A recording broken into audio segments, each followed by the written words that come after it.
కాబట్టి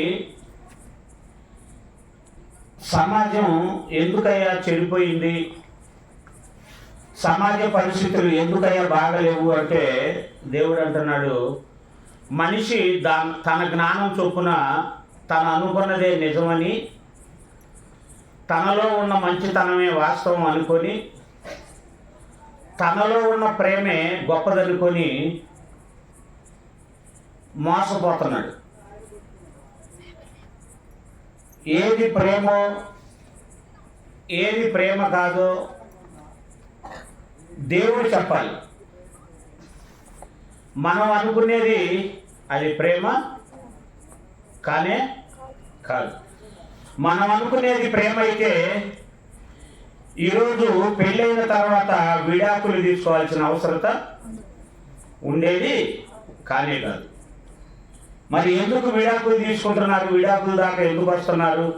పెళ్ళికి ముందేమో మంచి ఆర్భాటం, మంచి ఆనందాలు, పెళ్లి చూపుల దగ్గర మొదలయ్యి పెళ్ళయ్యేంత వరకు కూడా ఎంత ఆడంబరంగా ఉంటుంది అంటే, ఇంకా కోటీశ్వరులు అయితే ఆ పెళ్ళయ్యేంత వరకు కూడా న్యూస్ మీడియా వాళ్ళకు కూడా పండగ. న్యూస్ మీడియా వాళ్ళకి పండగ, ఎందుకంటే కోటీశ్వరులు కదా. మరి వారి వివాహం అంటే సామాన్యంగా ఉంటుందా? కాబట్టి ఈ వివాహం అయ్యేంత వరకు కూడా ఎంత హడావిడి చేస్తారు అంటే అంత హడావిడి చేస్తారు. కొన్ని వందల కోట్లు పెట్టి వివాహం జరిపించుకుంటారు. ఏ వివాహం అది? ప్రేమ వివాహం. మరి ప్రేమ వివాహం అయితే ఎందుకు కలిసి లేరు? పెళ్ళైన 3 నెలలకే, పెళ్ళైన 6 నెలలకే ఎందుకు విడిపోతున్నారు అంటే, మీరు అనుకున్నారు అది ప్రేమని, మనం అనుకున్నాం అది ప్రేమని, కానీ దేవుడు చెప్పల. ప్రేమ అనేది మనకు అనుకూలంగా ఉంటే ప్రేమించేది కాదు. ప్రేమ అనేది అందంగా అమ్మాయి ఉంటే ప్రేమించేది కాదు. ప్రేమ అనేది అమ్మాయి వెనక బాగా డబ్బుంటే ప్రేమించేది కాదు. అసలు అది మనం అనుకుంటున్నాం. అందమైన అమ్మాయిని నీ మీద కోరిక కలిగిందమ్మా అంటే చెప్పుతో కొట్టిద్దని, దానికి ఏమని చెప్తున్నాము అంటే ఐ లవ్ యూ అని చెప్పి ప్రేమ అనే పేరు పెట్టి ఆ అమ్మాయిని శారీరకంగా అనుభవించేంత వరకు కూడా వాడుకుంటున్న మాట ప్రేమ అనేది. ఎప్పుడైతే ఆ అమ్మాయిని అనుభవించటం అయిపోయి 3 నెలలకి లేదా 6 నెలలకి బోరు కొట్టిందో, వెంటనే ఒకళ్ళంటే ఒకళ్ళకి నచ్చక ఏమైపోతున్నారు? బోరు కొట్టి ఇప్పుడు దాకా ప్రేమ అనుకున్నాం, వద్దు, నువ్వు నాకొద్దు, నేను నీకొద్దు. ఎందుకని? నన్ను నువ్వు అనుభవించావు, నిన్ను నేను అనుభవించాను. కాబట్టి ఇక్కడి నుంచి ఏం చేసుకున్నాం? మనం విడాకులు తీసుకున్నాం. వీళ్ళకు తోడు ఈ న్యూస్ మీడియా వాళ్ళు ఎంత గందరగోళం చేస్తారు అంటే, మీ ప్రేమకు పునాది ఏంటి, మీ ప్రేమకు ప్రారంభం ఏంటి, మీ ప్రేమకు అదేంటి, మీ ప్రేమకి ఇదేంటి, మీరు ఎక్కడ కలుసుకున్నారు, ఎలా కలుసుకున్నారు? డబ్బున్న వాళ్ళు ఏం చేసినా అది గొప్ప అనుకుంటారు. అందుకనే ఈరోజు విడాకులు తీసుకుంటుంది ధనం ఎక్కువ ఉన్నవాళ్లే కానీ పేదోళ్ళు కాదు. పెద్ద పెద్ద ఆ పేరుగాంచిన వాళ్ళు విడాకులు తీసుకుంటున్నారు. దేనికి అంత హడావిడి చేశారు అంటే అది ప్రేమ కాదు, పడుగు. అందుకని దేవుడు అంటున్నాడు ఒక మాట, మలాకీ గ్రంథం ఒకసారి తీయండి. మలాకీ గ్రంథంలో దేవుడు చెప్తున్నాడు,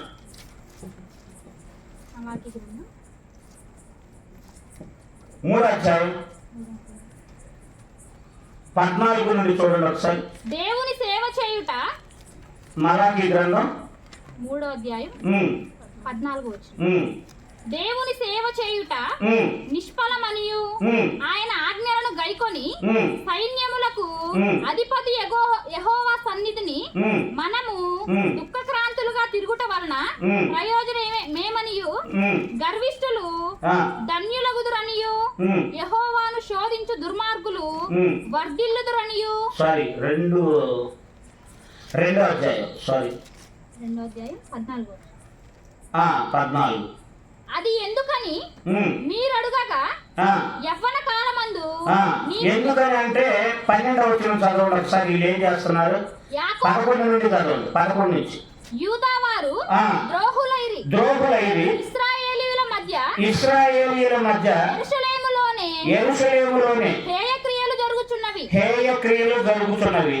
యూదావారు యెహోవాకు ప్రియమైన పరిశుద్ధ స్థలమును అపవిత్రపరిచి అన్య దేవత పిల్లలను పెండ్లి చేసుకొనిది. అన్య దేవతల పిల్లలను ఏం చేశారు? పెళ్లి చేసుకున్నారు. ఎందుకని? అమ్మాయిలు అందంగా ఉన్నారని. ఎలా ఉన్నారని? అమ్మాయిలు అందంగా ఉన్నారు. అలా పెళ్లి చేసుకుంటే ఆదివారం వచ్చేసరికి అబ్బాయి ఏమో చర్చికి రమ్మంటాడు, అమ్మాయి ఏమంటది? నేను చర్చికి రాను. ఎందుకు రావు అంటాడు. ఎందుకు రావాలి అంటదామా? మీకు అర్థమైందా? తర్వాత యాకోబు సంతతి వారు డేరాలలో నుండి మేల్కొలుపు వారిని పలుకు వారిని సైన్యములకు అధిపతియగు యెహోవాకు నైవేద్యము చేయు వారిని యెహోవా నిర్మూలము చేయును. దేవుడికి నైవేద్యం నైవేద్యం అంటే తెలుసుగా ఏమా? నైవేద్యం చేసే వాళ్ళని ఏం చేస్తాడంట? నిర్మూలన చేస్తాడంట. ఎందుకు? 13. మరియు రెండవసారి మీరు అలాగున చేయుదురు, యెహోవా బలిపీఠమును మీరు ఏడుపుతోనూ కన్నీళ్లతోనూ రోదనముతోనూ తడుపుదురు. కాబట్టి ఆయన మీ నైవేద్యమును అంగీకరింపకయు తనకు అనుకూలము కాని అర్పణలను మీ చేత తీసుకొనకయు ఉన్నాడు. నేను దేవుడినైతే నా కోసం మీరు ఏది చేసినా నేను ఇష్టపడను. ఎందుకని? మీ కన్నీళ్లతో అర్పిస్తున్నారు, మీ బాధలతో నాకు నైవేద్యాన్ని అర్పిస్తున్నారు. నాకు వద్దు అంటున్నాడు. ఏమయ్యా, మేము కన్యలతో అర్పిస్తే నీకేంటి బాధ అంటే, నీ భార్య ఏడుస్తూ ఉంటే నువ్వు ఏడుస్తూ ఉంటే మీ ఇద్దరు ఇంట్లో ఒకళ్ళ మీద ఒకళ్ళు పోట్లాడుకొని మందిరానికి వచ్చి మీరు నా దగ్గర ప్రార్థన చేస్తే ఆ ప్రార్థన వినటానికి నేను సిద్ధంగా లేను. నేను మంచివాడిని కాబట్టి, నేను పరిశుద్ధుడిని కాబట్టి నా దగ్గరకు వచ్చే మీరు కూడా పరిశుద్ధులైన భార్యాభర్తలాగా ఉండాలి. ఒకరినొకరు ప్రేమించుకుంటూ ఒకరి మీద ఒకరికి మంచి అవగాహనతో ఉంటూ ఒకరి అభిప్రాయాలను ఒకరు సన్మానిస్తూ మీరు నా సన్నిధికి వస్తే మీరు ఏది చేసినా నేను దాన్ని ఇష్టపడతాను. కానీ మీరు ఇంట్లో కొట్టుకొని ఇంట్లో తిట్టుకొని నువ్వు నాకొద్దని ఆయన అనటం, నువ్వు నాకొద్దని ఈవిడ అంటాం, మన విడాకులు తీసుకున్నామని కోర్టుకు వెళ్ళటం, ఇలా మీరుండి నా దగ్గరకు వస్తే నేను వివాహం అనే చట్టాన్ని ఏర్పాటు చేసింది మీరు విడిపోవటానికి కాదు. మీరు బాగుండి మీరు పిల్లలను కని ఈ సర్వ సృష్టి మొత్తం వ్యాపించి మీరు మీ పిల్లలు మీ అందరూ బాగుండాలి, ప్రేమతో మీరు బ్రతకాలి అని నేను చెబితే మీరందరూ ఏం చేస్తున్నారు? కింద చదవండి ఏమంటాడు? అది ఎందుకని మీరు అడుగుతారు. ఏమయ్యా మేము చేసింది నీకెందుకు నచ్చదు అని అడుగుతారంట. మీరు అడుగగా యవ్వన కాలమందు నీవు పెండ్లి చేసుకొని అన్యాయముగా విసర్జించిన నీ భార్య పక్షమున యెహోవా సాక్షి అయ్యాడు. నీ ప్రార్థన నేను ఎందుకు విననో తెలుసా? నీ అర్పణలో నేను ఎందుకు తీసుకోనో తెలుసా? నీ నైవేద్యం నాకు ఎందుకు వద్దంటున్నానో తెలుసా?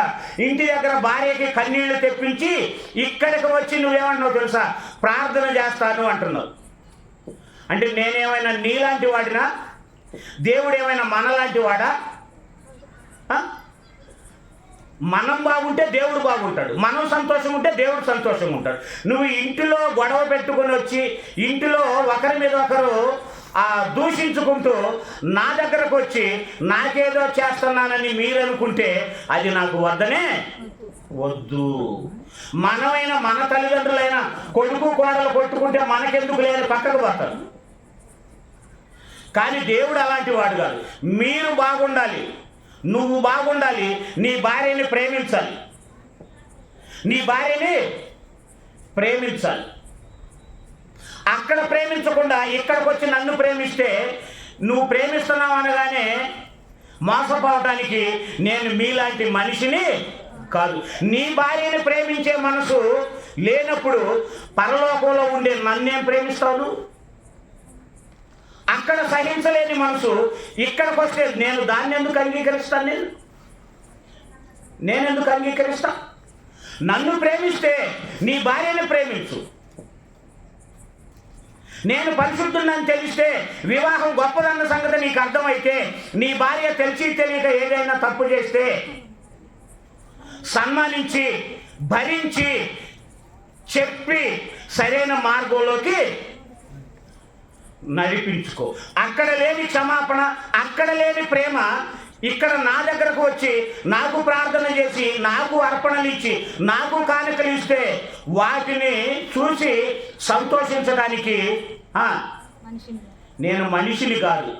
నేను మీకు పెళ్లి చేసిందే మీరు బాగుండాలని. నేను పెళ్లి చేస్తే మీ పెళ్లిలో అనేకమైన చిక్కులు మీరు పెట్టుకొని మీ కుటుంబంలో శాంతి సమాధానాలు లేకుండా నా దగ్గరకు వస్తే మీరే మీ కొడుకు కోడలు సంతోషంగా లేకపోతే మీరే బాధపడతారు. అలాంటిది నేను నా పిల్లలైన మీరు వివాహం అనే వ్యవస్థతో నేను భూమి మీద ప్రతి మనిషిని ఏర్పాటు చేశాను. ఏర్పాటు చేసి ఆ వివాహాన్ని మీరు అడ్డు పెట్టుకొని ఒకరి మీద ఒకరికి కామం తీరిన తర్వాత, అవసరం తీరిన తర్వాత నువ్వు నాకొద్దు అని నేను నీకొద్దు అని విడాకులు తీసుకొని ఎవరి దారిన వాళ్ళు వెళ్ళిపోతే ఇక పరలోకంలో దేవుడుగా నేనెందుకు? ఇంకా పరలోకంలో దేవుడుగా నేనెందుకు అంటున్నాడు ఆయన. మరి ఏమంటున్నాడు? అది నీకు తోటిదై నీవు చేసిన నిబంధనకు పాత్రురాలు కదా. అంటే పెళ్లిలో ఏం చేస్తావు? వ్యాధి ఎందును, బాధ ఎందును, ఇరుకులు ఎందును, ఇబ్బందులు ఎందును, కష్టములు ఎందును, నష్టములు ఎందును ఏం చేసుకొని పోతాను అన్నాడు? సరి చేసుకొని పోతాను అన్నాడు. పెళ్ళప్పుడు ప్రమాణం ఒకటి. మరి అప్పుడైనా మాట తర్వాత ఎందుకు లేదు? ఆచారంగా చెప్పాడు. ఏం చేశాడు? ఆచారంగా చెప్పాడు. పెళ్ళి అనేది సామాన్యమైన ప్రణాళిక కాదు. పెళ్లి ద్వారా వచ్చే భార్యాభర్తలనే బంధం సామాన్యమైనది కాదు. మనం అనుకుంటాం ఈజీ కాదు. అందుకే బంధాలన్నిటిలో కల్లా మొట్టమొదటి బంధం భూమి మీద ఏర్పడిన బంధం ఏంటది? మొట్టమొదటి బంధం ఏంటి భూమి మీద? భార్యాభర్తల బంధం. మొట్టమొదటిగా స్త్రీని పురుషుడిగా చేసి అన్నా చెల్లెలుగా చేశాడా? బావా మరదలుగా చేశాడా? తండ్రి కూతురుగా చేశాడా? చేయలే. మరి ఏం చేశాడు? భార్యాభర్తలుగా వాళ్ళకేం చేశాడు? వివాహం చేశాడు దేవుడు. అంటే భూమి మీద అన్ని బంధాల కంటే గొప్ప బంధం ఏంటో తెలుసా? భార్యాభర్తల బంధం. ఆ బంధం తర్వాతనే ఏ బంధమైనా సరే, ఏ బంధమైనా సరే, ప్రాణ స్నేహితుడైనా సరే, తల్లిదండ్రులైనా సరే, బావా బామర్దులైనా సరే, అన్న చెల్లెళ్ళైనా సరే, బావా మరదలైనా సరే, ఏ బంధమైనా సరే భార్యాభర్తల నుండి వచ్చే బంధాలే తప్ప భార్యాభర్తలు అనే ఈ బంధం నుండి ఆ వరుసలు వస్తారే తప్ప భార్యాభర్తలనే ఈ బంధమే లేకపోతే అన్న లేడు, చెల్లెలు లేదు, తమ్ముడు లేడు, బావ లేడు, బామర్ది ఏది లేదు. అంటే భూమి మీద అన్నిటికంటే గొప్పదైన ఈ వివాహ బంధాన్ని దేవుడు ఏర్పాటు చేస్తే వీళ్ళంటారంట, చూడండి ఏమన్నారు? అది నీకు తోటిదై నీవు చేసిన నిబంధనకు పాత్రురాలు కదా. నీ పెండ్లి భార్య కదా. కొంచెముగానైనా దైవాత్మ నొందిన వారిలో ఎవరును ఇలాగూ చెయ్యలేదు. ఒకడు చేసినను ఏమి జరిగను? దేవుని చేత సంతతి నొందవలెనని అతడు యత్నము చేసిను కదా. కాగా మిమ్ముని మీరే జాగ్రత్త చేసుకుని యవ్వనమున పెండ్లి చేసుకుని మీ భార్యల విషయములో విశ్వాసఘాతకులుగా ఉండమాకండి. విశ్వాసఘాతకులుగా ఉండమాకండి. మీకు అర్థమైందా? ఇంట్లో ఉండదు ప్రేమ, బయటకు వచ్చి ఏం చేస్తాం? బయట వాళ్ళ మీద చూపిస్తూ ఉంటాం. నువ్వంటే ప్రాణం రా అంటాడు. మరి భార్య అంటే ఎందుకు ప్రాణం కాదు? నిన్ను విడిచిపెట్టి ఉండను రా నా ప్రాణ స్నేహితుడు అంటావు. మరి భార్యను విడిచిపెట్టి ఎట్టాగుంటావు? ఉంటే ఉండు, పోతే పో. అంత ఈజీయా? ఉంటే ఉండు, పోతే పో. ఆ మాట ఎవరంటారు తెలుసా? నమ్మకంగా ఉండే స్త్రీని అంటాడు ఏ పురుషుడైనా. నేను పొమ్మన్నా పాదు అని తెలిసినప్పుడు అంటాడు. పొయ్యే అమ్మాయిని ఎవరు అనరు. నేను పొమ్మన్నా ఈ అమ్మాయి పాదు అనుకున్న పురుషుడే అంటాడు. ఏమని? ఉంటే ఉండు అంటే పాదన్న సంగతి ఇతనికి తెలుసు. అదే పొయ్యిదన్న సంగతి ఉంటే ఎందుకమ్మాయి వెళ్తున్నావు పదే పదే అంటాడు. అంటే పోకుండా ఉంటే అలుసు ఏమంటాం? ఉంటే ఉండు. ఉంటుందని ప్రేమ ఎక్కువ, ప్రేమించాలి ఎక్కువగా. నేను వెళ్ళమన్నా ఈ అమ్మాయి వెళ్ళట్లేదు కాబట్టి, నేను పొమ్మన్నా ఈ అమ్మాయి పోవట్లేదు కాబట్టి ఇంకా నేనేం చేయాలి? ఎక్కువ ప్రేమించాలి అనుకోవాలి. కానీ మనిషి ఏం చేస్తాడు? అలుసుగా తీసుకుంటాడు. ఇచ్చిన ప్రేమను ఏం చేస్తాడు? అదే సరైన పురుషుడైతే వెళ్ళమన్నా కానీ వెళ్ళలేదనుకోండి, నెత్తిన పెట్టుకుంటాడు. భార్యని నెత్తిన పెట్టుకుంటారా? అలుసు. ప్రేమించే వాళ్ళని చూస్తే అలుసు. ఉంటే ఉండు, పోతే ఉదయాన్నే నీకు నీళ్లు కావాలి, ఉదయాన్నే బ్రష్ తెచ్చుకోవాలి, బాత్రూంలో నీళ్లు పెట్టాలి, నీకు టిఫిన్ రెడీ చేయాలి, మధ్యాహ్నానికి భోజనం రెడీ చేయాలి. వెళ్ళమనగానే వెళ్ళింది అనుకోండి, ఏది నీ పరిస్థితి? ఏముండదు అక్కడ. ఉంటే అలుసు, చనిపోతే మాత్రం ఏం చేస్తారు? నా భార్య గొప్పది, నా భార్య దేవత అంటాడు. ఎప్పుడు? చచ్చిపోయాక. కళ్ళ ముందు ఉన్నప్పుడు ఉండదు. చనిపోయినాక ఎవరికి కావాలి? నీ పొగడతావు. బ్రతుకున్నప్పుడు పొగుడు, బ్రతుకున్నప్పుడు ప్రేమించు. మీ వివాహ బంధం బలపడుతుంది, బలంగా ఉంటుంది. మిమ్మల్ని చూసి ఇరుగు పొరుగు వాళ్ళు భార్య భర్తలు అంటే ఇలా ఉండాలి అనుకొని వాళ్ళ ప్రవర్తన ఏం చేస్తారు? మార్చుకుంటారు. ఏం చేస్తారు? మార్చుకుంటారు. అందుకని ఏమన్నారు? విశ్వాసఘాతకులుగా ఉండకుడి. ఏమంటే మీకు అర్థమైందా? ఇక్కడ ఉన్న మీకు దేవుడు మనసు ఎంత గొప్పదో. ఒక తండ్రి కొడుక్కి కోడలు చెప్పినట్టు చెప్తున్నాడు దేవుడు. ఏమా మీకు అర్థమైందా? ఒక తండ్రి కొడుక్కి కోడలు చెప్పినట్టు చెబుతున్నాడు. ఏమని? అరే ఆ అమ్మాయిని విడిచిపెట్టవాకురా, ఆ అమ్మాయి విషయంలో విశ్వాసఘాతకుడిగా ఉండవాకురా అంటున్నాడంటే పరలోకంలో ఉన్న తండ్రి ప్రేమ గొప్పదా? ఇక్కడున్న ఈ తండ్రుల ప్రేమ గొప్పది. ఆ తండ్రి ఉండబట్టే వివాహం అనే బంధం వచ్చింది. ఆ తండ్రి ఉండబట్టే స్త్రీ పురుషులు అనేవాళ్ళు వచ్చారు. ఆ తండ్రి ఉండబట్టే ప్రేమ అంటే ఏంటో తెలిసింది. ఆ తండ్రి ఉండబట్టే ఎలా బ్రతకాలో కూడా తెలిసింది. కానీ ఎవరైనా అంటారా? ఆదివారం చర్చికి పోయావక్క? పోయిచ్చిన కానీ చెక్క బర్రె పాలిస్తుందక్క. దేవుడు మంచి గుణాలు నేర్చుకోవడానికి చర్చికి రండి అంటే చర్చికి వెళ్ళి వచ్చిన కానించి అంటే బర్రె తెగ పాలిస్తుందంట.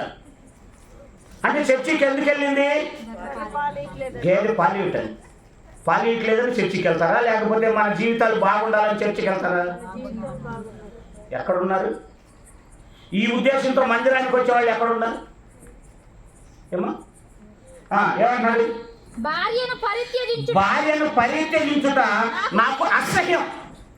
మీరు పెంటను అసహ్యించుకుంటే భార్యకు విడాకులు ఇచ్చేవాడంటే నాకెవరు? అసహ్యం. వాడిని చూస్తే నాకు అసహ్యం. మీరు పెంటను చూసి దూరం వాడిపోతారు. నేను అలాంటి భార్యని చిన్న చూపు చూసి నువ్వు నాకు నచ్చలేదని విడాకులు ఇచ్చేవాడిని చూస్తే నేనేం చేస్తా? అసహ్యం. అంటే అంత దూరం ఆ దేవుడికి అంటే? అవును. ఎందుకని తెలుసా? భార్య అంటే పురుషుడి కన్నా అన్ని విషయాల్లో చిన్నది, వయసులో చిన్నది, శారీరకంగా బలం విషయంలో చిన్నది, తెలివితేటల్లో చిన్నది, సలహాలలో చిన్నది. అన్నిటికంటే పురుషుడి కంటే స్త్రీ చిన్నదైనప్పుడు అలాంటి చిన్నదైన ఈ స్త్రీని నువ్వు సహనంతో ఎందుకు భరించలేకపోతున్నావు? ఎందుకు భరించలేకపోతున్నావు? నీకంటే బలహీనమైనది, అవునా కదా, దేవుడే చెప్పాడు కదా.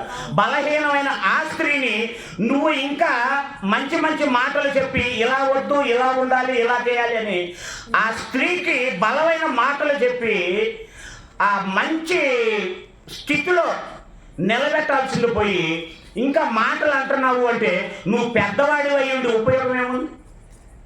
అందుకే వివాహం చేసేటప్పుడు సమాన వయసులు చేస్తారా, లేదా అమ్మాయికి వయసు ఎక్కువ అబ్బాయికి తక్కువ చేస్తారా? చెయ్యరు. మరి పెళ్లి కుమారుడు వయసు ఎక్కువ, అమ్మాయి వయసు తక్కువ. ఎందుకని అంటే భరించేవాడు పెద్దవాడిగా ఉండాలి. భరించేవాడు ఎలా ఉండాలి? పెద్దవాడిగా ఉండాలి. మరి బలహీనలు ఎలా ఉంటారు? చిన్నపిల్లలాగా ఉంటారు. అందుకే చిన్నపిల్లలను కొడతామా, బ్రతివాడు అరే ఎలా గుడి లేకుండాంటావా? దేవుడు ఎప్పుడో చెప్పాడు, నీ భార్య బలహీనమైన ఘట్టమని ఎంచి ఏం చేయమన్నాడు? చూడండి పేతురు పత్రిక 3 అధ్యాయాలకు రండి.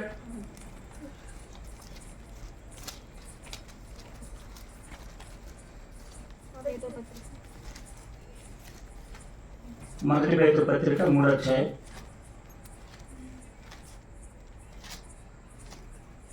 7వ వచనం. అటువలే పురుషులారా, అటువలనే పురుషులారా, జీవము అనే కృపావరములో మీ భార్యలు మీతో పాలివారై ఉన్నారని ఎరిగి ఎక్కువ బలహీనమైన ఘట్టం. అదిగో ఎక్కువ బలహీనమైన ఘట్టం స్త్రీ. ఎందుకని? వయసులో చెప్పారు ఇందాక, వయసులో తక్కువ, చిన్నది, జ్ఞానంలో తక్కువ, శారీరకంగా బలంలో తక్కువ, ఆలోచనల్లో తక్కువ, అన్ని విషయాల్లో నీకంటే తక్కువైన ఈ స్త్రీ నువ్వు నాకు నచ్చలేదు విడాకులు తీసుకుంటాను అంటే ఏమన్నా సంబంధం ఉందా? చిన్నదెందుకు? చిన్నవాళ్ళు తప్పు చేస్తే పెద్దవాళ్ళు ఏం చేయాలి? భరించాలి, సహించాలి, తెలివితేటలతో నేర్పాలి. ఎవరికి? భార్యకి. నువ్వు పెద్దవాడు అయ్యింది, నువ్వే నేను విడాకులు ఇస్తాను నువ్వు నాకు వద్దు అన్నావు అంటే నువ్వు కూడా ఎవరు అన్నమాట? ఆ స్త్రీతో సమానుడివి. నువ్వు భగవంతుడివేమి కాదు. అందుకే వివాహంలో ఏమంటారు తెలుసా? సమాన వయసున్న వాళ్ళనైనా పెళ్లి చేసుకోవచ్చు, కానీ 1 సంవత్సరం అయినా సరే అమ్మాయి అబ్బాయి కంటే వయసు ఎక్కువ ఉండొద్దు, అందుకని పెళ్లి చేయం మేము అంటారు. ఎందుకో తెలుసా? భరించేవాడు పెద్దవాడు, ఎప్పటికైనా సహించేవాడు పెద్దవాడు. ఎగ్జాంపుల్గా దేవుడు ఉన్నాడు. మనం ఎన్నో తప్పులు చేస్తున్నాం, భరిస్తున్నాడా చంపేస్తున్నాడా? ఏమ్మా? బాప్తిసం తీసుకుంటున్నాం, అయినా తొందరపాటు వలన అన్యరాని మాటలు అంటున్నాం. భరిస్తున్నాడా, సహిస్తున్నాడా, లేదా చంపేస్తున్నాడా? ఎందుకని? మనకంటే గొప్పవాడు కాబట్టి మనల్ని భరిస్తున్నాడు. అలాగే స్త్రీ అయినా నీ భార్య కంటే పురుషుడు నువ్వు గొప్పవాడివి కాబట్టి నువ్వు భార్యను ఏం చేయాలి? భరించాలి. నేను భరించను అన్నావు అనుకో, నిన్ను దేవుడు ఏమన్నాడు తెలుసా? సమానుడివే నువ్వు కూడా స్త్రీతో. ఇంక తేడా ఉంది. పెద్దవాడైనప్పుడు పెద్ద లక్షణాలు ఉండాలి కదా, అవునా కదా? అందుకని ఏమంటాడు? ఎక్కువ బలహీనమైన ఘట్టమని భార్యను సన్మానించి. భార్యను ఏం చేయాలి? సన్మానించాలి. భార్యని సన్మానించడం అంటే శాలువా తెచ్చి కప్పడం కాదు. పని చేసినప్పుడు ఏమన్నా ఆమె తెలుసా? పొద్దునుంచి రెస్ట్ తీసుకోలేదు, కొంచెంసేపు కూడా ఒక అరగంట కూర్చో అంటే ఏమనుకుంటుంది? అబ్బో, నేను ఉదయం నుంచి పని చేస్తుంటే ఆయన నన్ను గమనించాడు, నేను రెస్ట్ తీసుకోవాలన్న సంగతి ఆయనకు తెలిసిపోయింది, నన్ను అరగంట కూర్చోమన్నాడు అంటే ఆయన మనసు ఎవరి మీద పెట్టాడు? నా మీద పెట్టాడు. కాబట్టి మా ఆయన మనసు చాలా గొప్పది. అప్పుడు వెంటనే ఏమంటది? బావా టీ పెట్టమంటావా అంటది. అందా? ఎందుకని? గమనించావు కాబట్టి అరగంట రెస్ట్ తీసుకో అన్నావు. వెంటనే భార్య ఏమనుకుంది? ఇంత గమనించిన నా భర్త, నేను కష్టపడుతున్నానని ఎరిగిన నా భర్త ఒక అరగంట కూర్చోమన్నాడు అంటే ఈ అరగంట సేపు పక్కకు వచ్చి ఈ అరగంటలు ఏం చేసింది తెలుసా? టీ పెట్టి వేడివేడిగా ఇచ్చింది. ఎలా ఉంది? చిన్న పాయింటా పెద్ద పాయింట్ అయింది? అలా కాకుండా పొద్దు నుంచి చేసావు, ఇంతవరకు ఒక పని ఎట్టా ఉంటుంది బాధ? ఈ మాట చిన్నదే. సన్మానించడం అంటే ఏంటో తెలుసా?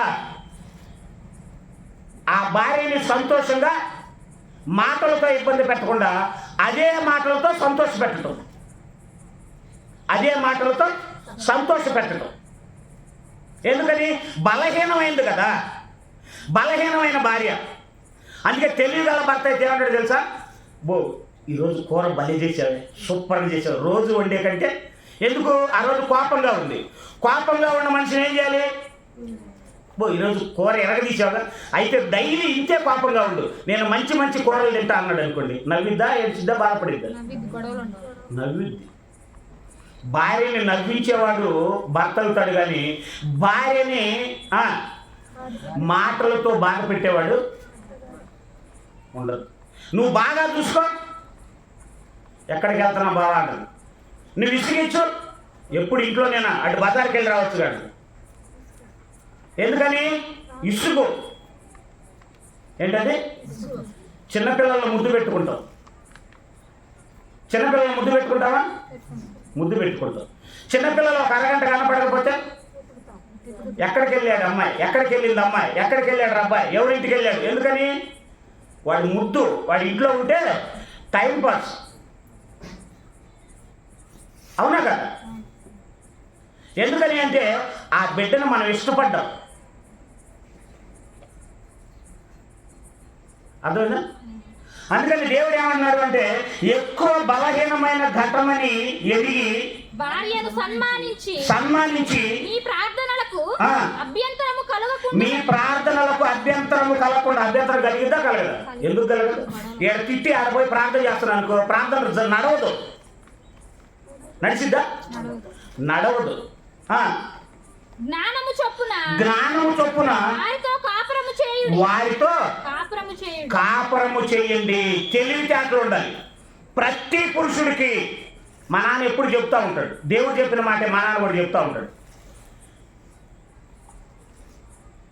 ఒక రాజు దగ్గర నిర్లక్ష్యంగా ఉండు, ఒక ముఖ్యమంత్రి దగ్గర నిర్లక్ష్యంగా ఉండు, ఒక ఎమ్మెల్యే దగ్గర నిర్లక్ష్యంగా ఉండు, నువ్వు పనిచేసే వాళ్ళ దగ్గర నిర్లక్ష్యంగా ఉండు. జీవితంలో మగాడు అనే మనిషి నిర్లక్ష్యంగా ఉండకూడని ఒకే ఒక ప్లేసు భార్య దగ్గర.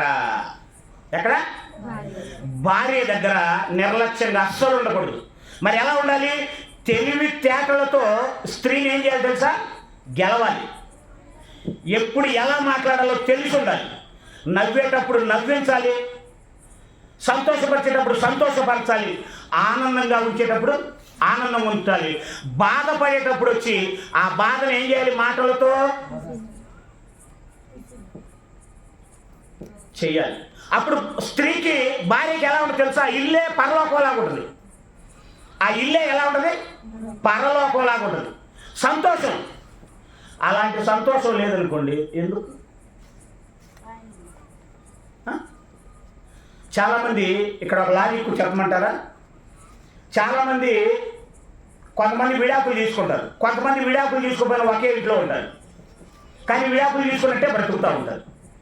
ఎప్పుడు భర్త భార్యను పలకరించినట్టు చూడం, భార్య భర్త పలకరించినట్టు చూడు. ఎందుకు పలుకోరు వీళ్ళు అంటే నచ్చదు. ఏమి నచ్చదు? ఇగోలు. సర్దుకొని పోతే అందరూ నచ్చుతారు, సర్దుకొని పోతే అందరూ ఇష్టపడతారు. సర్దుకొని పోనప్పుడే మంచివాళ్ళు కూడా చెడ్డవాళ్ళుగా కనపడతారు. మంచివాళ్ళు కూడా చెడ్డవాళ్ళుగా కనపడతారు. జీవితం అంటే ముందు సర్దుకొని పోయే విషయంలో పురుషుడు మొట్టమొదటి స్థానాన్ని ఇచ్చేయాలి. ఎందుకు? తెలివిగలవాడివి, వయసులో పెద్దవాడివి, అన్నిట్లో పెద్దవాడివైన నువ్వు అన్నిట్లో చిన్నదైన భార్యతో జ్ఞానం చొప్పున కాపురం చేస్తే భార్య ఏం చేసింది? తప్పున అంతే కదా. సింపుల్. తెలిసిన వాడికి సింపుల్. ఒక్క నవ్వు చాలు. కోపం ఉన్నప్పుడు ఒక్క నవ్వు చాలు, దెబ్బకి ఇది అయిపోయింది. రోజంతా అలిగిన 10 నిమిషాలు చాలు అలకలో నుంచి తెచ్చుతాను. తెలివితేటలు ఉంటాయి. అదే లేకపోతే అదే ప్రళయం అయిపోద్ది. ఇక ఎందుకు? అందుకే కొరింథీ పత్రిక ఇలాగే ఉంటే నష్టం ఏంటో చెప్తున్నాడు. చూడండి, ముగించుకున్నాం. ఇలాగే ఉంటే ఇంకొక దానికి నష్టం జరుగుతుంది అంటున్నాడు. చూడండి, కొరింథీ పత్రిక 7వ అధ్యాయం. మొదటి కొరింథీ పత్రిక 7వ అధ్యాయం 12 నుండి చదవండి. ప్రభువు కాదు ఆ. నేనే ఆ. తక్కిన వారితో చెప్పునదేమనగా ఆ. ఏ సహోదరికైనను ఆ. అవిశ్వాసురాలైన భార్య ఉండి అవిశ్వాసురాలైన భార్య ఉంటే ఆమె అతనితో కాపురము చేయని ఇష్టపడని ఎడల ఆ. అతడు ఆమెను పరిత్యాగింపకూడదు. అదిగో నీకు విశ్వాసం లేదని విడాకులు ఇవ్వకూడదంట. తర్వాత మరియు ఉమ్. ఏ స్త్రీకైనను ఏ స్త్రీకైనాను అవిశ్వాసి అయిన భర్తయుండి ఉమ్. ఆమెతో కాపురము చేయని ఇష్టపడని ఎడల ఆ. ఆమె ఆ. అతని పరిత్యజింపకూడదు. విడాకులు ఇవ్వకూడదు. అవిశ్వాసి అయిన భర్త ఆ. భార్యను బట్టి ఆ. పరిశుద్ధపరచబడును. పరిశుద్ధపరచబడును. అవిశ్వాసురాలైన భార్య ఆ. విశ్వాసి అయిన భర్తను బట్టి ఆ. పరిశుద్ధపరచబడును. ఆ. లేని ఎడల లేని ఎడల మీ పిల్లలు మీ పిల్లలు అపవిత్రులయ్యుందురు. ఆదుకోండి. మీ ఇద్దరు బాగుండకపోతే ఈ ఎఫెక్ట్ ఎవరి మీద పడిద్దంట? మన పిల్లలు ఏమైపోతారు తెలుసా? అపవిత్రులు అయిపోతూ ఉంటారు. ఎందుకని? అమ్మా నాన్న సంతోషంగా ఉంటే పిల్లలు సంతోషంగా ఉంటారు. అమ్మా నాన్న ఎప్పుడు కొట్టుకుంటా ఉంటే పిల్లలు బయట ఉంటారు. ఎక్కడ ఉంటారు? బయట ఉంటారు. ఎవరితో నవ్వుతూ మాట్లాడతారు. ఇంకా బయట ఎవరైనా పలకరించినా మొఖం నల్లగా పెట్టుకొని ఇదిగా ఉంటారు. ఎందుకని? అమ్మా నాన్న సంతోషంగా లేకపోతే పిల్లలు రోడ్డు మీద ఉండి ఆ బాధను ఎవరికి చెప్పుకోవాలో తెలియక ఆ పసి వయసులో మానసికమైన రోగం వస్తూ ఉంటుంది. బ్రెయిన్ ఏమైపోతుందో తెలుసా? కంట్రోల్ తప్పింది. అంటే భార్యాభర్తలు ప్రేమగా లేకపోతే, భార్యాభర్తలు సమాధానం లేకపోతే అది చూస్తున్న పిల్లలు ఏమైపోతారో తెలుసా? అపవిత్రులై పోతారు. మొన్న ఫేస్బుక్లో చూసారా? ఇప్పటికీ నా ఫోను వీడియో తీస్తున్నాడు. ఒక తండ్రి కుమారుని కొడుతున్నాడు. భయంకరంగా ఎట్ట కొడుతున్నాడంటే భయంకరంగా నేను తట్టుకోలేకపోయా ఆ వీడియో. అసలు ఎంత భయంకరంగా అంటే నేను ఆ విధంగా తండ్రిని కొట్టడం అనేది నేను ఎక్కడా చూడలే. ఆ విధంగా ఒకడు తండ్రిని కొడుతుంటే మలయాళం భాషలో రాసింది. ఎందుకు ఇలా చేస్తున్నాడు అని నాకు తెలిసిన అతను అడిగితే అన్నాడు, ఎందుకురా అలా కొట్టాడు, ఏంది అంత దారుణం అంటే అన్నాడు, అది మలయాళంలో నీకేంటో తెలుసురా, అతనంట రెండో పెళ్లి చేసుకున్నాడంట. ఈ పిల్లల్ని ఏం చేశాడు తెలుసా? చిన్న చూపు చూశాడంట, పట్టించుకోలేదంట. ఏం చేశాడు? ఆ అమ్మ మావదిలో పడిపోయి ఈ పిల్లల్ని ఏం చేశాడు తెలుసా? పట్టించుకోవాలి. చిన్నప్పుడు ఏం చేస్తారు మరి? తిరగబడలేరుగా. అదే మనసులో పెట్టుకొని ఉన్నాడు. మరి వీడికేమైపోయింది? వయసు ఉన్నప్పుడు నేను ఈ అమ్మాయి కోసం వీళ్ళని ఎందుకు ఇబ్బంది పెట్టాలి, ఈ అమ్మాయి కోసం వీళ్ళని ఎందుకు సపరేట్ రూల్ పెట్టాలి చెప్పాడంట ఆ అబ్బాయి. ఎందుకు రా తండ్రిని అట్టా కొట్టావంటే, ఆవిడతో ఉండటానికి, ఆవిడతో సరదాగా ఉండటానికి మమ్మల్ని వేరే రూమ్లో పెట్టేవాడు. మాకు భయం వేసేది, తెల్లారేంత వరకు కూడా ఆ భయంతో నిద్ర పట్టేది కాదు. మా తమ్ముడు జో కొడతా ఉండేవాడిని, నాకేమో భయం వేస్తూ ఉండేది. మా అమ్మ ఉన్నప్పుడు మా అమ్మ పక్కన పడుకునేవాడిని, లేదా మా నాన్న పక్కన పడుకునేవాడిని. కానీ ఇప్పుడు మా అన్నదమ్ములు ఇద్దరం కూడా పక్కన పడుకుంటున్నాం. భయం వేసి నిద్ర పట్టేది కాదు. తెల్లారి స్కూల్కి వెళ్ళమనేవాడు. స్కూల్కి వెళ్ళాలంటే నిద్ర వచ్చేది రాత్రి అంతా భయంతో. మరి నిద్రతో స్కూల్కి వెళ్ళాలంటే వెళ్ళలేకపోతే మళ్ళీ ఏం చేసేవాడు తెలుసా? ఇంతలా కట్టి తీసుకొని కొట్టేవాడు. ఎలాంటి తండ్రి? ఆ అమ్మ ఉన్నప్పుడు ఇటొకళ్ళు వండేసుకున్నావు. ఈ అమ్మ వచ్చేసరికి అప్పుడు అన్నదంట ఈ అమ్మ ఒకరోజు ఈవిడ మీద ఏదో గొడవ పెట్టుకున్నాడంట. ఆ అమ్మ అన్నదంట, అరే నువ్వు మగాడివేనా అని అడిగిందంట. ఎందుకు అని అంటే, నేను రాగానే ఆ పిల్లల్ని పక్క గదిలో పెట్టావు, నా దగ్గర సంతోషంగా ఉంటున్నప్పుడు కనీసం వాళ్ళు గుర్తు రాలేదురా నీకు? రేపైనా సరే నువ్వు నన్ను అంతే చేస్తావు. రేపు ఏం చేస్తావు? నువ్వు నన్ను అంతే చేస్తావు. రేపు నా గతి అదేరా. ఎందుకని? ఆ భార్య చనిపోగానే నా మోజులు పడి వాళ్ళను సపరేట్ రూమ్లో పెట్టావంటే నువ్వు ఎంత దుర్మార్గుడివి అని ఒక్కరోజు అడిగేసరికి ఏమైపోయింది తెలుసా? అప్పుడు ఆ పిల్లలు ఇద్దరు కూడా వచ్చి మా అమ్మ అని ఆమెను వాటేసుకున్నారట. ఏం చేశారు? అలాగ బుద్ధి చెప్పమ్మా వీడికి. మా నాన్న చెడ్డవాడు అనుకున్నాం, కానీ నువ్వు మంచి తల్లి దొరికావని ఆ రోజు నుంచి వాళ్ళిద్దరు ఏం చేస్తున్నారు తెలుసా? ఈవిడతో వస్తున్నారు. ఈవిడని ప్రేమగా పలకరించటం, ఆదరించటం. ఆ అమ్మ పోయినా ఈ అమ్మ ఉంది అని చెప్పి ఈవిడకి క్లోజ్ అయ్యారు. దేన్ని బట్టి? మహాతల్లి వీడు ఎలాంటి వాడా అని పసిగట్టింది. ఆ రూమ్లో పడుకోబెడుతున్నాడు అంటే నా దగ్గరకు వచ్చి చిన్నపిల్లలను, పసిపిల్లలను సపరేట్ రూమ్లో పడుకోబెడుతున్నాడు అంటే వీడికి పిల్లల మీద ప్రేమ ఉందా లేదా? లేదనమాట. తన పిల్లల మీద వాడికే లేనప్పుడు రేపు నా మీద వీడికి ప్రేమ ఉంటుందా? ఉండదు. కాబట్టి ఏమనుకుంది? అదే పిల్లల ముందు అడిగింది, నిలదీసి అడిగింది, నువ్వేం మగాడిరా? భార్య చనిపోతే పిల్లల్ని ఇంకా దగ్గరకు చేయాల్సింది పోయి నా మోజులో పడి భార్యలను అక్కడ పడుకోబెడితే చూస్తా ఊరుకోవడానికి నేను నీలాగా స్వార్థపరురాల్ని కాదు అనేసరికి ఇంకా ఆ పిల్లలు ఏమైపోయారు తెలుసా? ఈ అమ్మ దగ్గరకు వచ్చేసారు. వాళ్ళు గుర్తుండిపోయి అదంతా మనసులో పెట్టుకున్నారు. వయసు వచ్చింది, చూశారుగా వీడియో. ఏం కొట్టారు తెలిసిన తర్వాత అనిపించింది ఇంకా కొట్టాలనిపించింది. వయసు ఉందని బాగా కొవ్వు పట్టి కొట్టుకుంటే ఒకరోజు దేవుడు అనుభవించక తప్పదు. వయసు పైన పడిన తర్వాత వీడు ఏ విధంగా రెచ్చిపోయాడో అదే పిల్లలు మనసులో పెట్టుకొని ఏం చేస్తారు తెలుసా? అంతం ఉంటుంది. అదే ఫస్ట్లోనే జాగ్రత్తగా ఉంటే ఎవరికి కేటాయించాల్సిన సమయం వాళ్ళు కేటాయిస్తే పిల్లలు అనుకుంటారు మా నాన్న కూడా తోడు కావాలి అనుకుంటారు. తోడు కోసం పిల్లల్ని దూరం పెడితే దేవుడు ఊరుకోడు, పిల్లలు ఊరుకోరు. ఆ మహాతల్లి ఎంత గొప్పదండి! గొప్పదే కాదా? గొప్పది. అలాంటి తల్లులకి చేతులెత్తి దండం పెట్టినా ఇదిగా. ఎందుకని? ప్రేమ ఉంది, గమనించింది అతన్ని. కన్న బిడ్డల మీద ప్రేమ లేనివాడివి, భార్య చనిపోగానే మర్చిపోయి వెంటనే నా మోజులో పడిన వాడివి, రేపు నాకేదన్నా అయితే కాబట్టి నువ్వు సరైన వాడివి కాదు. ఏం మంచిదండి బాబు, ఎంత గొప్ప దేవత అండి బాబు. ఆ పిల్లలు ఇద్దరూ కూడా అతన్ని పట్టించుకోలేదంట. ఈవిడే అమ్మలాగా సొంత తల్లిలాగా చూసుకుందంట. వాడి చెడ్డవాడిని, వాడిని వదిలిపెట్టండి, నేనున్నాను రా మీకు అన్నదంట. ఎంత గొప్పదండి. అలాంటి తల్లులు కూడా విలువ.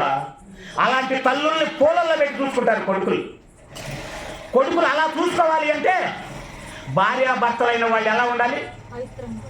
పవిత్రంగా ఉండాలి. ఒకళ్ళనొకళ్ళు అర్థం చేసుకోవాలి. మంచి చెడుల్లో సహించుకుంటూ, మంచి చెడుల్ని సమరూపంగా చూసుకుంటూ ఒకరి ఎడలో ఒకరు ప్రేమ కలిగి ఉండాలి. ఒకరి ఎడలో ఒకరు ప్రేమ కలిగి ఉండాలి. సరదాగా ఉండాలి. మొన్న ఒక ఆయన అంటున్నాడు, మా సహోదరుడు అంటున్నాడు, అబ్రహాం అన్న బాగా సరదాగా ఉంటాడు ఇంట్లో అంటే, నేను సరదాగా ఉంటే జనం ఏమన్నా అనుకుంటారు. ఏమనుకుంటారంట? సరదా ఉంటామంటే ఏంటి? నవ్వుతా భార్యను బాధపడేయటం సరదా. జనం ఏమనుకుంటారు?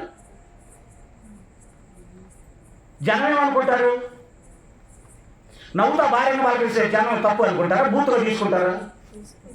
నవ్వుతా పలకరించడానికి వయసుతో సంబంధం ఏముంది? ప్రేమతో సంబంధం. ప్రేమ ఉన్న ప్రతి ఒక్కడికి భార్యకి 70 ఏళ్ళు ఉన్నా సరే చిన్నపిల్లలా కనపడింది.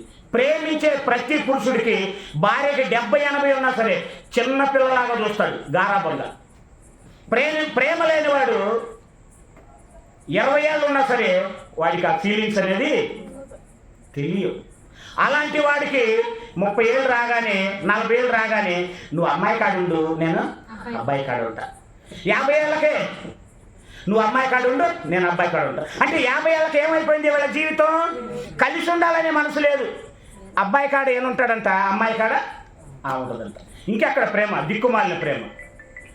అదే సంతోషంగా ఉండండి. మీ నాన్న నేను విడిపోమురా, చచ్చినా బ్రతికినా మీ నాన్న నేను ఒకసాటే ఉంటామురా అంటుంది. అప్పుడు అర్థమైంది పిల్లలకి, భార్యాభర్తలు అయితే మా అమ్మ మా నాన్నలాగా ఉండాలిరా. ఎందుకని? ఎంత వయసు అయినా సరదాగా ఉంటారు, సరదాగా మాట్లాడుకుంటారు. ఎప్పుడు కూడా మా నాన్న మా అమ్మ పన్నెత్తి మాట్లాడలేదు. ఎప్పుడు కూడా మా నాన్న మా అమ్మని అర్థం చేసుకోకుండా అనవసరంగా ఎప్పుడు మాట్లాడలేదు. భార్య భర్తలు అంటే మా అమ్మ మా నాన్నలాగా ఉండాలిరా అనుకొని ఏమంటా తెలుసా, రేపు పెళ్ళైతే మేము కూడా మా అమ్మ మా నాన్నలాగా ఉండాలి అనుకుంటారే కానీ దారి తప్పిపోతారా? అంటే మన పిల్లలు బాగుండాలి అన్న మన చేతుల్లోనే ఉంది, మన పిల్లలు చెడిపోవాలన్నా మన చేతుల్లోనే ఉంది. కాబట్టి వివాహ వ్యవస్థ ద్వారా వివాహ వ్యవస్థ మొత్తం బాగుండాలి అంటే ముందు భార్యాభర్తలు బాగుండాలి. ఆ భార్యాభర్తలను కళ్ళారా చూస్తున్న వాళ్ళ పిల్లలు బాగుంటారు, వాళ్ళు వాళ్ళ తల్లిదండ్రులను అనుసరిస్తూ వాళ్ళు కూడా వాళ్ళ పిల్లలకు అదే బుద్ధులు నేర్పుతారు. అలా ప్రతి ఒక్కళ్ళు కూడా ఇద్దరు భార్యాభర్తలు బాగుంటే కుటుంబంలో పిల్లలు కూడా అలాగే ఉంటారు. వీళ్ళు కూడా పెద్ద అయితే రేపు వాళ్ళకు పుట్టినప్పుడు వాళ్ళు కూడా అలాగే ఉంటారు. కాబట్టి ఇలాగ మంచి కుటుంబంలాగా ఉండాలి అంటే కేవలం క్రైస్తవులకే సాధ్యం. ఎందుకు ఇలా చెప్తున్నాను అంటే యెహోవా దేవుడే మనుషులను పుట్టించాడు, యెహోవా దేవుడే మనుషులకు వివాహాన్ని ఏర్పాటు చేశాడు, యెహోవా దేవుడే వివాహం ఏర్పాటు చేసిన వాళ్ళకి ఎలా బ్రతకాలో కూడా చెప్పాడు కదా. కాబట్టి ఈ కార్యక్రమం ఎందుకు ఏర్పాటు చేశారో తెలుసా? దేవుడు మా వివాహ సంవత్సరాన్ని మరొక సంవత్సరంలోకి అడుగుపెట్టడానికి మా ఇద్దరికి ఆయుష్ ఆరోగ్యాన్ని ఇచ్చి దేవుడు మా ఇలాగా ఇంకొక వివాహ దినాన్ని కొత్త సంవత్సరం ప్రవేశపెట్టడానికి దేవుడు మాకు ఇచ్చాడు అని భవానీ బ్రహ్మాలు కలిసి, దేవా మా ఇద్దరికి ఆయుష్ ఆరోగ్యాన్ని ఇచ్చావు, మా బిడ్డలను చూసుకునే మనసుని ఇచ్చావు, మరి ఇంత సహాయం చేసిన మీకు మేము కృతజ్ఞతలు చెల్లించుకుంటున్నామనే భావనతో ఆ కృతజ్ఞతలు ఇదిగో ఈరోజు మనందరికీ వాక్యాన్ని వినిపిస్తూ వాళ్ళ కృతజ్ఞతలు ఏం చేస్తున్నారు, దేవుడికి తెలియజేస్తున్నారు. అంటే వీళ్ళ సంతోషంలో ఇక్కడ మనందరం సంతోషించామా లేదా వాక్యం విని? ఏమ్మా అవునా కాదు? అంటే వాళ్ళతో పాటు ఎంతమంది సంతోషిస్తున్నామంటే ఎంతమంది సంతోషానికి కారణమైన దేవుడికి ఆనందమా బాధ? ఆనందం. కాబట్టి ఆ ఆనందాన్ని కలిగించడమే ఈ కృతజ్ఞత కూడిక. ఈ కృతజ్ఞత కూడిక వెనక ఉద్దేశం వారి యొక్క వివాహ దినమే ప్రాముఖ్యం. ఏమో అవునా కాదు? కాబట్టి దేవుని మాటలు మనం ఎప్పుడు కూడా నిర్లక్ష్యం చేయకుండా ప్రతి ఆదివారం మనం మందిరానికి వెళ్తున్నప్పుడు లేదా ఎక్కడైనా సభలకు వెళ్తున్నప్పుడు ఆ మాటలు విని నేర్చుకొని పాటిస్తే మనంత సంతోషంగా ఎవరు ఉండరు. కాబట్టి అలా ఉండాలని మరి ప్రభుత్వం మీకు తెలియజేస్తూ కార్యక్రమాన్ని ఏర్పాటు చేసిన భవానీ బ్రహ్మానికి